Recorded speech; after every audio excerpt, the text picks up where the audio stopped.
So Newcastle United will not play in European competition next season after it was confirmed they've missed out altogether following Manchester United's 2-1 FA Cup final win over Manchester City. Now, both Manchester United headed to Wembley knowing that a win would see them not only win the FA Cup for the 13th time, but also qualify for the Europa League. A win for Manchester City would have meant Newcastle United play Conference League football, and Chelsea, who finished 6th, would play Europa League football. Now, heading into the game, it was most of the bookies' favourites. I think most football fans thought Manchester City would defeat Man U. Eric Ten Hag looked like potentially being sacked. That could still happen. But yeah, the form guides and odds, bookies, everything went. We think Man City would complete a domestic double for the second year in a row. Of course, they completed the treble last year. But as we know, that's not necessarily how it happens. And yeah, it was a brilliant first half from Manchester United. They thoroughly deserved to go in ahead 2-0. Man City just didn't look up for it. They were lower tempo. They weren't at the game. They were just sort of 70-80% of what they normally are. And to be fair to Man United, they were bang on it and went in 2-0 ahead. Their second goal in particular was a lovely flowing move. Finished off by Kobbie Mainoo. So yeah, they went into half time 2-0, but even then we've seen Manchester City so many times come back from situations like that where even though they're 2-0 down, you think they've got something in the tank to find the way back in the game, but that didn't happen. They pressed Erling Haaland at the bar. Alvarez missed a real sitter, but yeah, it was one of those days. It felt like Newcastle at Wembley, really. It did. It felt like, despite it being Man City, this almost all-conquering Manchester City, it felt like Newcastle were there, and it just wasn't their day.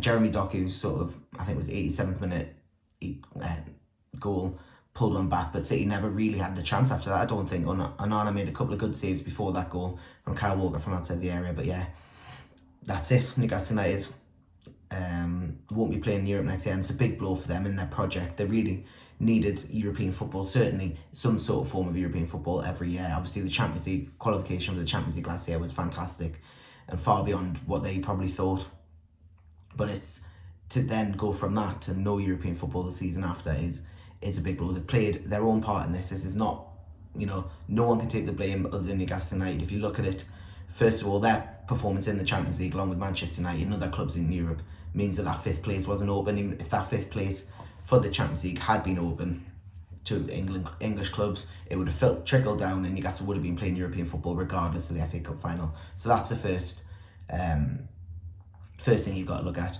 Second one, of course, you look at the injuries, but realistically, you've got games against Everton, Luton, Bournemouth, Nottingham Forest. They're the ones that Newcastle didn't pick up enough points in. You've got to remember, a couple more points would have seen them finish above Chelsea, and there would have been European football regardless, but that didn't happen. They've let themselves down in periods of the season. That sort of December, January period was a real bad time for them. And then they managed to pick themselves up. You've got to give them credit for picking themselves up sort of around March after that international break, really. But then heading into the final week of the season, they had Brighton, Manchester United and Brentford to play. Now they picked up 4 points, which, to be fair, is on any sort of given season, if you took 4 points from them games, 2 away games and Brighton at home, you would have probably said that's okay. But at that stage of the season, they needed wins. Brighton at home was a big miss there. And then Manchester United at Old Trafford, yes, they might not have the best record, but if they'd gone there and won, which form says they probably should have, they would have had their form in their own hands going in that last game against Brentford. And as much as they did defeat Brentford, it's now, almost meaningless because they do miss out on European football. So yeah, you can look back at injuries, and there will do. There'll be plenty of people writing season reviews. I'm sure my colleague Dom Skill will be writing a brilliant one in the coming days. I'll certainly have a look back at some key moments from the season. But yeah, you've got to look at those games, particularly the home games. As I said, against Everton, dropped points. Luton dropping points. Bournemouth dropping points. Although Bournemouth were a good team, but you've got to be beating them kind of teams, and picking up wins if you want to be that sort of team that's qualified. Getting into Europe every year.